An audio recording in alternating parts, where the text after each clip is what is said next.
Pourquoi est-ce qu'on veut tous un potager et qu'on ne le fait pas? Certainement pour des mauvaises raisons, et on va essayer de les balayer d'un revers de la main pour se focaliser sur tous les bienfaits qu'il y a à faire un potager. Mais avant ça, je voulais vous faire voir les deux petites batavias que je viens de cueillir au jardin et que je vais manger ce soir, et vous dire que vous aussi, si vous voulez, dans quelques mois, vous aurez la même chose. On pourra même voir ensemble comment passer de ça à la salade dans l'assiette.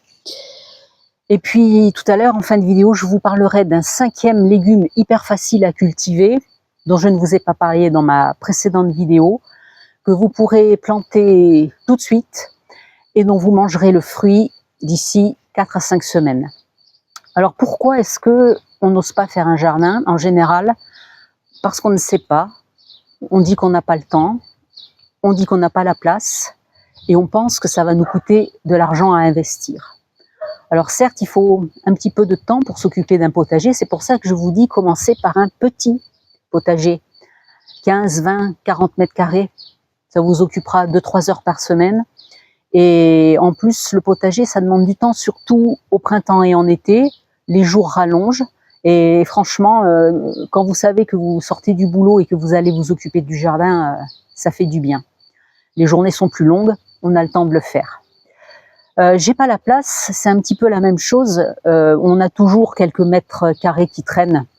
On n'a pas besoin d'avoir un potager de 400 mètres carrés.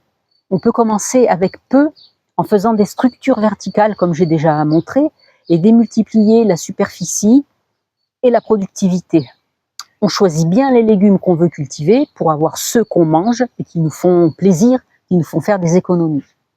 Ensuite, je ne sais pas, ben ouais, moi non plus je ne savais pas et je ne sais toujours pas d'ailleurs. On apprend, mais il ne faut pas commettre la même erreur que moi qui, dès le départ, me suis passionnée pour des chaînes magnifiques que je regarde toujours, mais qui sont tellement pointues, avec des gens tellement doués que j'ai voulu les imiter et que j'ai échoué, bien sûr. Donc ça a failli me décourager et je me suis dit que si j'avais eu quelqu'un qui me donnait les conseils adéquats, des légumes faciles, avec des réussites tout de suite, ça m'aurait donné plus d'allant pour continuer.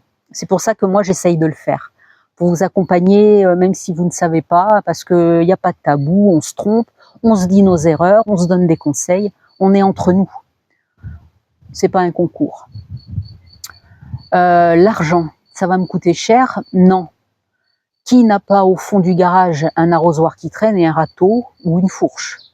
En admettant que vous n'ayez rien du tout, je pense qu'avec 100 € maxi, vous pouvez commencer un jardin, et dans les 100 €, il y en aura plus de la moitié pour 4 outils que vous aurez toujours ensuite.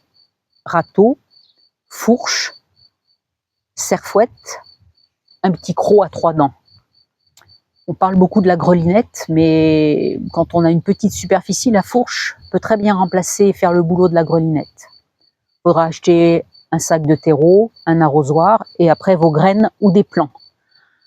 Si vous avez déjà une partie de tout ça, ça va vous coûter encore moins, et puis après il y a de la récup, il y a de la débrouille. Vous verrez, moi au début j'ai commencé avec pas grand chose.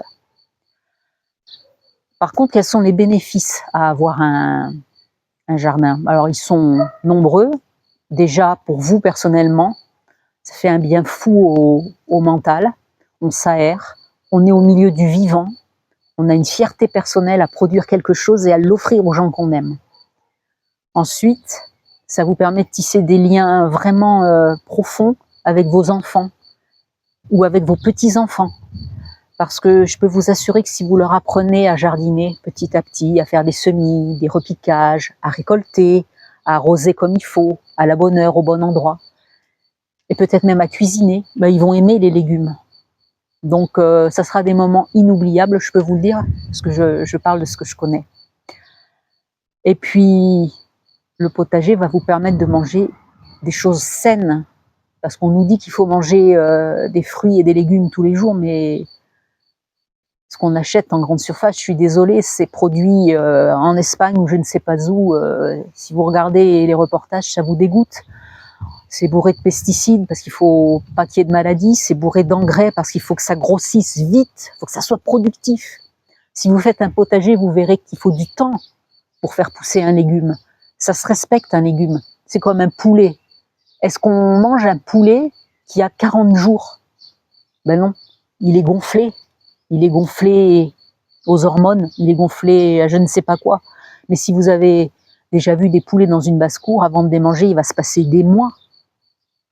Donc, vous allez manger des choses saines, sans engrais chimiques, et vous allez en faire profiter votre famille.